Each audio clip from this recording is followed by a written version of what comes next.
주일 예배를 처음 드리지 않는 어쩌면 가장 역사적인 순간이라고 해야 되나요?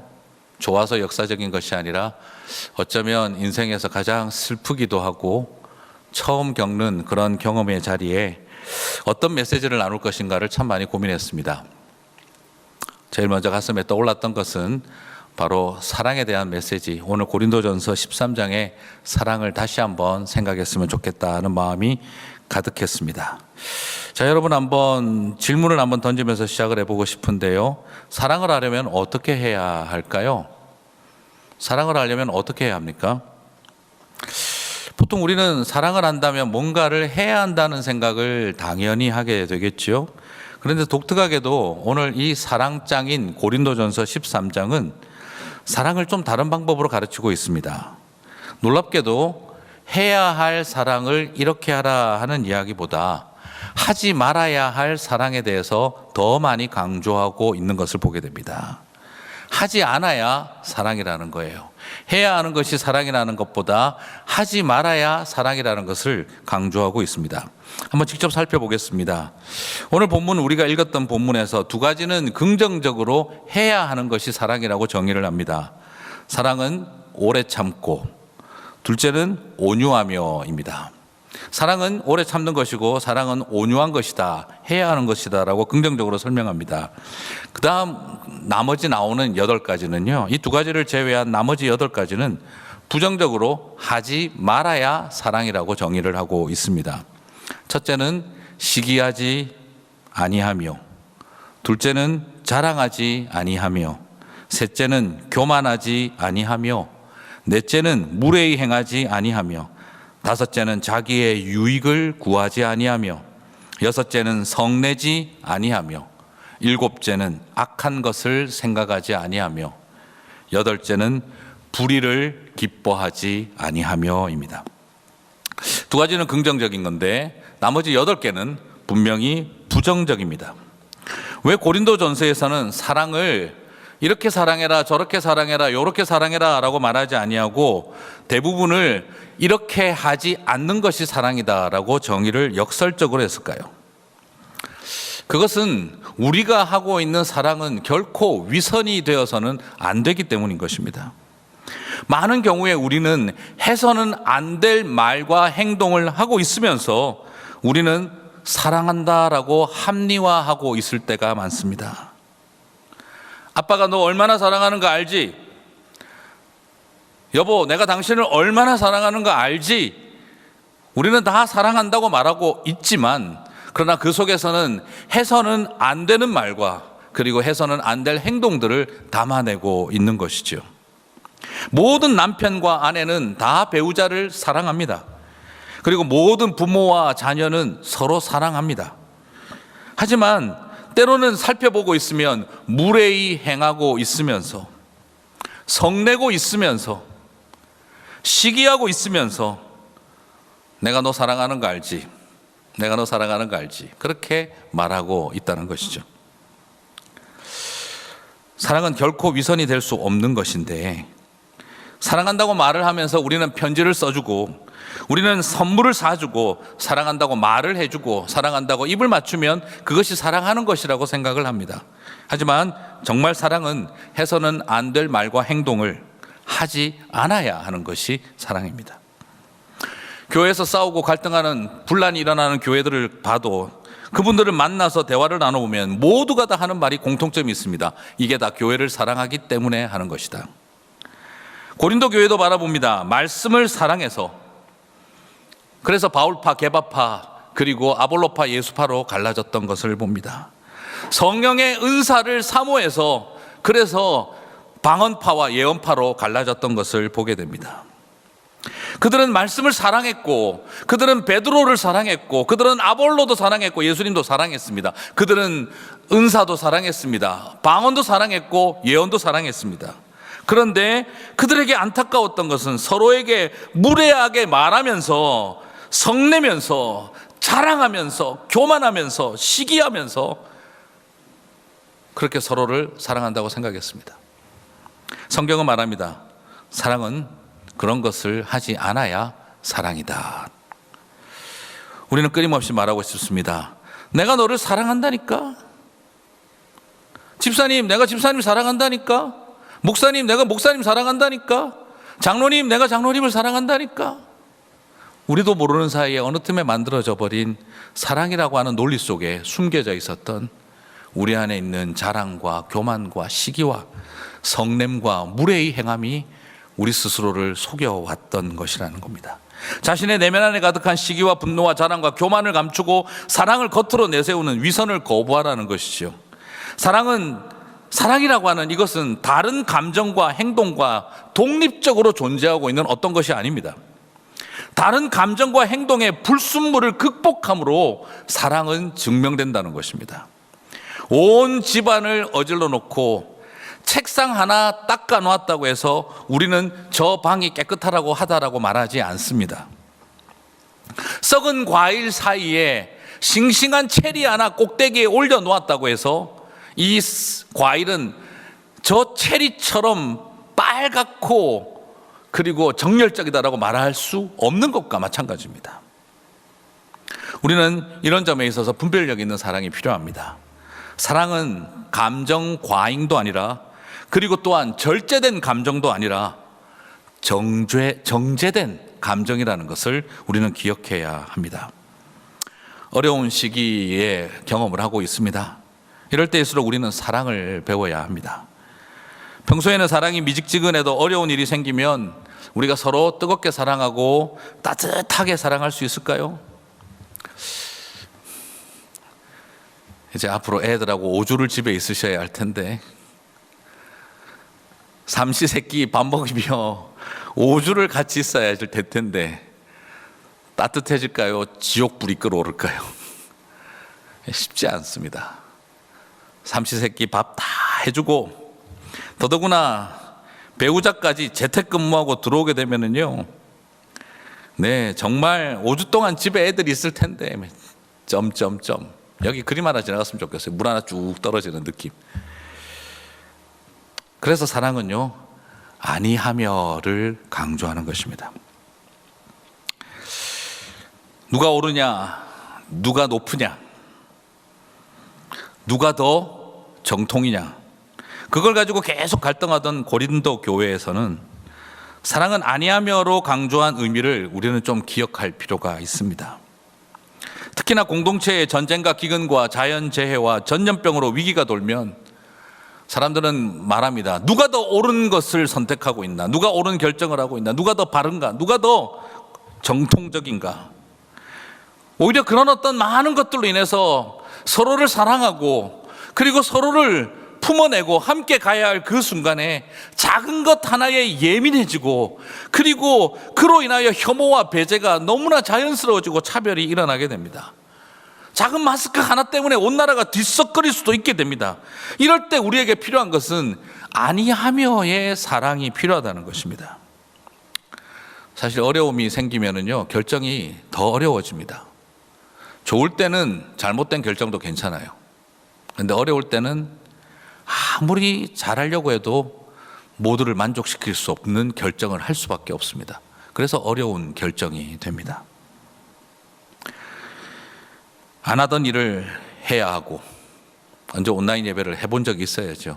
안 하던 일을 해야 하고, 하던 일을 못하게 되고, 와야 할 사람을 오지 말라고 말해야 되고, 가야 할 일을 만류하고 보류해야 합니다. 이미 우리가 다 알고 있는 것처럼 세상의 모든 사람을 만족시킬 수 있는 결정은 존재하지 않습니다. 모든 사람이 여유롭고 넉넉할 땐 잘못된 결정도 괜찮지만, 모든 사람의 마음이 긴장하고 예민해질 땐 어떤 결정도 행복하지 않습니다. 저 역시도 평생 살아오면서 이런 날이 올 것이라고는 상상도 못 해봤습니다. 주일 예배를 드리지 못하니 가정 예배를 드리시고 주일날 오지 마시기 바랍니다. 저는 그런 것을 글로 써서 교인들에게 보낼 날이 올 것이라고는 제가 목사가 되면서 한 번도 생각해 본 적이 없습니다. 그리고 이런 결정을 내리는 자리에 서야 한다는 거라고는 상상도 해본 적이 없습니다. 얼마나 성도들과 함께 드린 예배가 그리울지, 이 기간이 앞으로 얼마나 가게 될지, 마음에 두려움이 있고 그 그리움을 어떻게 인내하고 가야 할지가 고통스럽습니다. 페리오를 다니면서 인사하면 먹어보라고 챙겨주시던 고구마나 귤이나 집에서 챙겨오신 작은 반찬과 정성이 얼마나 소중한 건지 지금 다시금 느껴집니다. 당연히 하는 것처럼 여겼던 성가대와 찬양팀, 그것이 얼마나 그리울지 모르겠습니다. 그렇다고 해서 오늘 우리 목사님들이 싱어를 하셨는데 수준이 낮다 뭐 이런 뜻을 말하는 건 아닙니다. 그냥 당연히 존재하고 있을 거라고 여겼던 것들에 대한 그리움이 마음에 있습니다. 우리 성도님들도 그렇지 않겠습니까? 당연히 커피 브레이크 하고 있겠지. 뭐 당연히 수요 마당 있겠지. 새벽 기도에 또 누군가 와서 기도하고 있겠지. 프라이데이 투게더 또 아이들이 와서 즐거워하겠지. 마음만 먹으면 언제든지 갈 수 있을 거라고 생각했던 그 많은 것들이 마음을 먹어도 갈 수 없다라는 것을 생각을 하면 마음이 참 무거워집니다. 수요일 저녁 집에 가다가 혹시 해서 본당 앞을 쳐다봤습니다. 건물은 바뀐 것이 하나도 없는데, 아무것도 달라진 것이 없는데 보여야 할 사람들이 보이지 않으니까 굉장히 낯설어 보였습니다. 텅 빈 새벽 기도의 본당에서 목사님들이 영상을 준비하며 성도들을 위해 그 설교를 하고 섬기는 모습을 보고 있는데 마음이 울컥했습니다. 적었지만 새벽을 지키던 한 분 한 분 얼굴이 떠오르자 이 본당이라고 하는 공간은 바뀐 게 하나도 없는데 갑자기 너무 낯설어진다는 생각을 하게 되었습니다. 그래서 문득 느끼게 되었습니다. 그래, 교회는 건물이 아니라 사람이지. 교회는 배울 때 다 알고 수십 번 설교도 더 했던 것이기도 하지만 이번에는 마음과 가슴으로 다시 한번 느낍니다. 이곳에 사람이 없다는 것은 건물이 있어도 교회가 없다는 것과 마찬가지구나 하는 이 낯설음 앞에 서게 됩니다. 주일 예배 영상을 만들면서 지금 쳐다보면서도 또 이 빈자리가 그냥 자리가 보이는 것이 아니라 거기에 앉아 계시던 장로님, 권사님, 집사님들의 얼굴이 떠오릅니다. 그러고 나서 문연뜻 발견하게 됩니다. 그래, 저기에는 의자가 있었던 것이 아니라 장로님이 계셨었지. 그리고 저 자리는 그 불편한 몸으로 앉아서 기도하시던 우리 권사님이 앉아 계셨던 곳이지 하는 생각이 떠오릅니다. 의자는 하나도 바뀐 것이 없고 그대로 자리를 지키고 있는데 모든 것이 다 변해버린 것 같은 생각이 듭니다. 고작 선한정직이 교회 10년 지켜온 제가 이런 마음이 드는데 이 교회를 처음부터 눈물로 기도로 섬겨오신 우리 성도님들은 얼마나 마음이 아플까 하는 생각을 하게 됩니다. 오늘 예배를 준비하고 설교를 준비하면서 성도들에게 그것을 텍스트로 보내고 행정적으로 갖추어야 할 여러 가지 디테일들을 정신없이 챙기다가도 주님, 오늘부터 예배가 성도들과 얼굴과 얼굴을 마주보고 하는 예배를 드리지 못합니다 하는 생각이 들 때 그냥 저도 모르게 제 마음에서 마음이 울컥했습니다. 어려운 시기에 모두가 낯설고 어색한 주일이라는 시간과 공간 앞에서 뭔가를 크게 잃어버린 것 같은 마음의 허전함이 우리 안에 남습니다. 이럴 때 더욱 온전한 사랑의 사람들이 되어 서로를 격려하고 위로했으면 좋겠습니다. 그래서 사랑은 아니하며를 넘어서 해야 할 사랑으로 우리를 옮겨가게 하는 것이죠. 자, 그러면 아니하며의 사랑을 넘어서 그러면 나아가야 할, 우리가 해야 할 사랑은 어떤 것일까요? 고린도전서 13장 6절과 7절은 우리들에게 보여주고 있습니다. 같이 한번 읽겠습니다. 진리와 함께 기뻐하고 모든 것을 참으며 모든 것을 믿으며 모든 것을 바라며 모든 것을 견디느니라. 너무 잘 아는 말씀이 이렇게 가슴으로 와닿습니다. 하지 말라고 한 것을 우리는 넘어서 해야 할 사랑을 향해 나아갔으면 좋겠습니다. 어떤 상황이라 할지라도 진리와 함께 기뻐하고 그리고 참아내며 믿으며 바라며 견디게 하시는 그 사랑이 저와 여러분 가운데 있게 되기를 바랍니다. 어려운 시기를 겪으며 한국 사람들에 대한 의미 있는 표현이 있더군요. 국난 극복이 취미인 한국 사람들, 국난 극복이 취미인 한국인들. 그럴 것 같아요. 한국은 어쩌면 우리는 역사적으로 통계를 내면 30년마다 국가적인 전쟁을 겪었다라고 합니다. 그래도 나라 안 빼앗기고 아직도 버티고 살아낸 것만 보면 참 대단한 거죠. 우리는 30년마다 국가적인 전쟁을 겪으면서 이겨냈습니다. 일본이 임진왜란 때 깜짝 놀랐던 거죠. 일본인들은 사무라이들끼리 싸우는 거지 백성들을 싸우는 게 아니거든요. 그런데 일본 사람들이 임진왜란 때 깜짝 놀란 겁니다. 아니 무슨 쌍놈과 평민들이 그리고 여성들이 행주치마에 돌멩이 들고 모이고 쌍놈들이 의병을 만들어서 일본군들하고 싸우고 자기들은 사무라이들끼리만 싸우는 것이 전쟁이라고 생각했는데 웬 사람들이 나라 지키겠다고 다 양반들이 도망가고 나라님이 도망간 자리에 평민과 쌍놈들이 나와가지고 나라 지키겠다고 짝대기 들고 낫 들고 나와가지고 짝대기 들고 싸우겠다고 덤비는 모습을 보고 기겁을 했던 것이죠. 그렇게 살아왔던 사람들인 것 같아요. 지금 우리에게 여전히 그랬습니다. 아이들 돌반지 팔아가며 금을 팔아서 모아서라도 나라 살려보려고 애썼던 사람들이었죠. 어쩌면 지금 우리에게 하나님은 또 다른 믿음의 도전을 저와 여러분에게 하고 계신지도 모르겠습니다. 지난 주일 예배를 마치고 나오는데 청년부 회장이 저를 찾아왔습니다. 무슨 일일까 싶었는데 자매 2명이 제 앞에 와서 봉투를 내밀었어요. 이게 뭐냐? 나눔에 대한 전도사님 설교에 반응해서 이런 일이 생기고 나면 성도들도 힘들고 교회도 재정적으로 어려울 텐데 우리에게 주시는 한 달 지원금 그냥 우리가 허리띠 조금 더 졸라매고 교회에 꼭 필요한 일에 써주셨으면 좋겠다고 한 달 청년부 지원금을 그대로 교회로 내겠다라고 가지고 왔습니다. 아이들도 그 말을 하면서 되게 감사하고 또 눈물이 울컥하는 모습을 볼 수 있었습니다. 얼마나 참 감사한지 모르겠어요. 교회적으로도 당회와 함께 중요한 결정을 했습니다. 우리는 4단계로 교회 주일 예배까지 전면 중단을 결정합니다 하는 것보다 더 많은 중요한 결단을 하나 더 했습니다. 그 결정은 나눔 펀드를 만들자는 것이었습니다. 상황이 이렇게 가면 당연히 사람들은 말합니다. 헌금이 줄겠죠. 그리고 교회 사역도 위축이 될 것입니다 라고 말을 합니다. 물론 이것은 우리 성도님들을 신뢰하지 못해서 하는 말이 아닙니다. 교회에서 제시해드리는 방법, 온라인 헌금이나 혹은 또 우편을 통해서 정말 예배에 참여하시는 성도님들의 정성과 사랑하는 마음을 전적으로 신뢰합니다. 하지만 경제적인 어려움과 고통이 함께하는 상황에서 정말 치열하게 힘든 분들이 계속해서 우리 성도님들 안에 생길 거라고 생각합니다.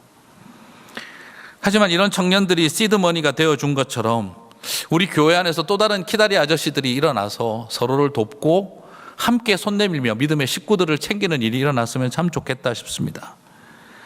상반기 동안 그래서 각 부서에서 세운 예산 중에 꼭 필요하고 나가야 할 고정비와 그리고 운영과 관련되어진 그 고정비 외에는 당분간 하지 못할 사역, 그 사역 들어가지 못할 예산들을 그리고 다 모아서 나눔 펀드로 모으고 비전헌금의 30%를 먼저 나눔 펀드로 만들려고 합니다.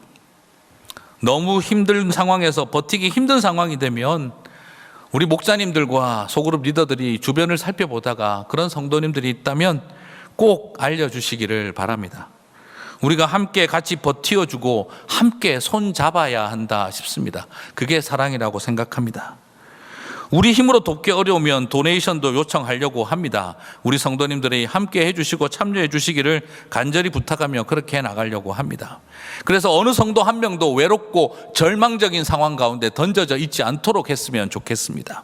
우리가 같이 손잡아 주었으면 좋겠습니다. 이런 상황이 되면 어떻게 헌금을 더 잘 모아야 할까? 이런 상황이 되면 어떻게 예산을 긴축해서 위기를 넘길까? 사람은 누구나 당연히 그런 생각을 할 것입니다. 하지만 이와 다르게 우리 장로님들과 함께 당회에서는, 그리고 목회자들은 다른 결정을 했습니다. 오히려 더 허리띠 졸라매어 아껴서 어떻게 하면 그 아낀 재정으로 나눔을 위해 사용할 수 있을까? 우리에게 주신 것들을 더 나눌 수 있는 방법을 찾아보자라고 결심을 했습니다. 솔직히 불안하고 걱정도 됩니다. 하지만 지난 세월 몸된 교회를 사랑으로 섬겨온 우리 성도들에게 어려운 시기라면 이제 교회가 그 아픔과 함께 해야 한다고 믿습니다. 이민자들의 눈물과 땀으로 세워진 교회 아닙니까? 이제 이민자들이 힘들 때 교회가 보답해야 한다라고 믿습니다. 이 일을 위해서 기도해 주시고 함께 해 주시기를 바랍니다. 그리고 형편이 되시는 대로 온라인과 우편으로 함께 이 자리를 지켜주시며 서로를 향해서 손 내미는 일을 포기하지 않았으면 좋겠습니다. 힘들면 혼자 버티지 마시고 손 내밀어 주십시오. 할 수 있는, 우리가 다 책임질 수는 없다 할지라도 할 수 있는 대로 그 손을 잡는 일에 동참하고 싶습니다. 사랑하는 성도 여러분, 이건 우리가 사랑할 수 있어서 사랑하는 것이 아닙니다. 그가 먼저 우리를 사랑하셨기 때문에 가능한 일입니다. 예수님은 무례히 행하는데 무례히 대하지 않으셨습니다. 성내고 덤비는데 성내고 싸우지 않으셨습니다. 시기심으로 자기 의에 불타며 그렇게 나오는 사람들을 향해 그대로 갚아주지 않으셨습니다. 교만을 떨고 자랑을 하며 악한 것을 생각하는데 하나님은 그저, 예수님은 오래 참고 온유하셨습니다. 이렇게 고린도전서 13장은 성삼위 하나님이 우리를 어떻게 오래 참으시고 우리를 향해 온유하셨는지를 보여주고 있습니다. 죽이고 싶을 만큼 힘들지 않으셨겠어요? 아버지, 저들을 용서하소서. 그러나 그것이 우리 예수님의 응답이었습니다. 얼마나 야단은 치고 싶으셨을까요? 그러나 오늘 네가 낙원에 있으리라 말씀하셨습니다. 목구멍 빠지 밀려오는 그 거룩한 분노를 혀를 깨물듯 참으시고 자신을 발가벗기고 채찍질하는 지도자들을 바라보며 얼마나 되갚아주고 싶었겠습니까? 마하나임을 한번, 하늘의 군대를 한번 데리고 와봐라 할 때 정말 얼마나 그 군대를 데리고 오고 싶었겠습니까? 네가 십자가에서만 내려와봐라 그러면 믿어줄게 할 때 얼마나 그만두고 내려오고 싶었겠습니까? 하지만 예수님은 온유하고 오래 참으셨습니다. 우리를 이렇게 사랑하셨기에 우리를 오랫동안 참아주셨습니다. 여러분, 사랑은 결코 쉽지 않습니다. 또 이야기하겠습니다. 앞으로 애들이 5주 동안 삼시세끼를 먹고 집에 있을 텐데요. 남편 재택근무까지 해버린다면 마켓도 텅텅 비었는데 이 기간이 가족 안에 사랑이 깊어질까, 삼시세끼 먹으면서 그냥 뒹굴거리는 거 사랑이고 뭐고 다 없어져 버리지 않을까 싶기도 합니다.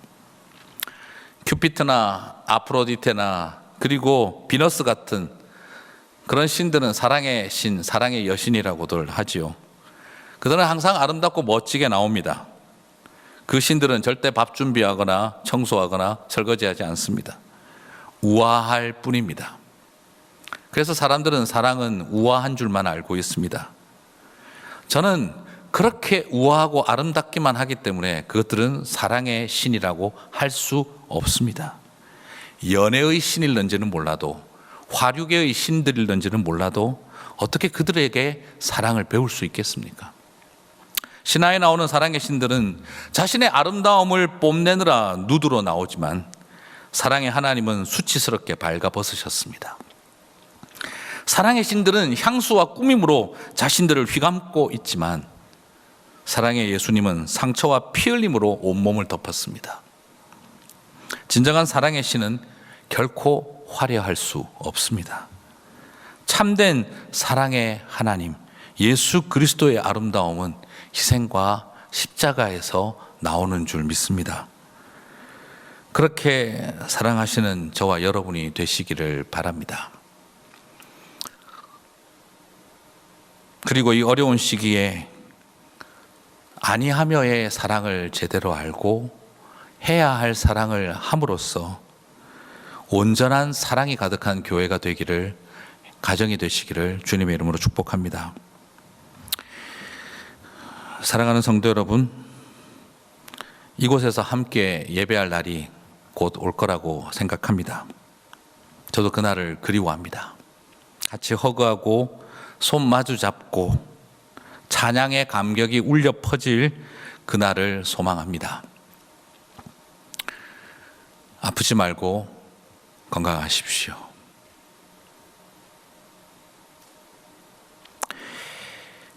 예배를 드리지 않겠습니다 하는 결정을 보낼 때 그냥 저도 모르게 마음에 주님 죄송합니다 하는 마음이 계속 있었습니다.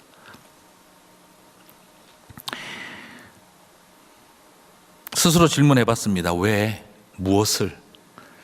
그러나 이런 날을 통해 주님은 분명히 우리들에게 메시지를 주고 계신다 생각합니다. 사랑하는 성도 여러분, 힘들어도 여러분 탓이 아닙니다. 아무리 어렵더라도 자신을 탓하지 마시기 바랍니다. 잘하고 계십니다.